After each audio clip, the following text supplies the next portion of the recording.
한자어는 문해력과 어휘력의 핵심이며 언어, 문화, 사고력, 실무, 창작의 문을 여는 열쇠라고 말할 수 있습니다. 현대 한국어 어휘의 약 70% 이상이 한자어로 구성되어 있고 교육, 행정 및 사회, 경제와 경영, 과학과 기술, 철학과 종교 등에서 한자어가 많이 사용되고 있습니다. 특히 학술적이거나 공식적인 분야에 한자어 비중이 높은 편입니다. 한자를 공부해야 하는 이유는 첫째, 한자를 많이 알면 시험과 학술 및 전문 분야 연구에 유리합니다. 수학능력 시험의 국어 영역이 문해력과 사고력을 종합적으로 평가하여 높은 변별력을 가지고 공무원 시험에서 교재와 문제들이 한자어로 된 전문 용어나 추상적 개념이 많아 한자어를 많이 알수록 시험에 합격할 가능성이 높습니다. 또한 법률, 역사, 문학, 한의학 등의 학문 분야에서 전문 용어를 이해하거나 해석하는 능력이 강화됩니다. 둘째, 단어 의미와 구조를 정확히 이해하여 추상적 개념을 명확하게 알 수 있습니다.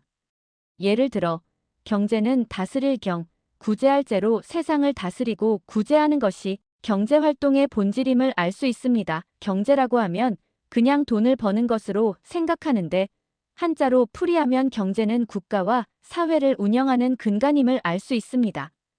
교육은 단순히 지식을 주입하는 것이 아니라 지덕체를 모두 갖춘 사람이 되도록 교육시키는 것이며 문화는 인간의 삶을 창조적 변화시키는 것이며 정치는 권력이 아니라 질서와 안정을 구현하는 것임을 알 수 있습니다. 자유는 외부의 구속이나 억압 없이 자기 자신의 의지나 판단에 따라 생각하고 행동하는 것이며 관계는 둘 이상의 대상이 서로에게 영향을 미치며 연결되어 있는 상태이고 통찰은 겉으로 드러나지 않는 본질이나 숨겨진 의미를 깊이 있게 꿰뚫어보는 능력이며 의무는 단순히 해야 할 일이 아니라 도덕적 또는 법적으로 옳고 바른 일을 책임감 있게 행동하는 것입니다. 셋째, 한글은 같은 의미나 뜻이 다른 동의어가 많습니다.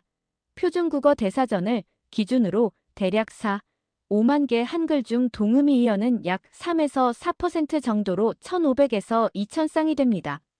예시를 몇 개 들어보겠습니다. 한글의 배는 선박의 배, 복부를 나타내는 배, 과일의 배, 두 배 할 때의 배 등 여러 가지로 사용됩니다. 한글 전력은 전투하는 힘인 전력, 전류에 의한 동력인 전기력을 뜻하는 전력, 앞서의 경력인 전력, 오로지 그 일에만 힘을 쓰는 전력, 모든 힘인 전력 등이 있습니다. 한글 역전은 이곳저곳에서 많은 전쟁을 겪은 역전의 용사, 형세가 뒤집히는 역전, 역 앞을 의미하는 역전 등이 있습니다. 치사는 다른 사람을 칭찬하는 말인 치사, 죽음에 이르게 하는 치사, 째째하게 굴어 안입고 온 치사 등이 있습니다. 이상은 수량이나 정도가 일정한 기준보다 더 많은 이상 생각할 수 있는 범위 안에서 가장 완전하다고 여겨지는 이상, 정상적인 상태가 아닌 이상 등이 있습니다. 수도는 한 나라의 중앙정부가 있는 도시인 수도, 먹는 물을 보내주는 설비인 수도, 돌을 닦는 수도 등이 있습니다. 방문은 방의 문인 방문과 남을 찾아가 보는 방문 등이 있습니다. 회의는 여럿이 모여 의논하는 모임인 회의와 마음속에 품은 의심을 나타내는 회의가 있습니다. 넷째, 한자를 알면 한글의 미묘한 의미 차이를 구별할 수 있어 정교한 사고 훈련이 가능합니다. 예를 들면 발전과 발달은 비슷한 뜻이지만 여기에는 미묘한 차이가 있습니다. 발전은 필발, 펼전으로 펼쳐 나아감, 이전보다 더 좋아진다는 뜻으로 기술 발전, 경제 발전 등을 뜻하고 발달은 필발, 통달할 달로 펼쳐 도달한다는 뜻으로 충분히 성장했다. 성숙하다라는 의미로 신체 발달, 정서 발달 등에 사용됩니다.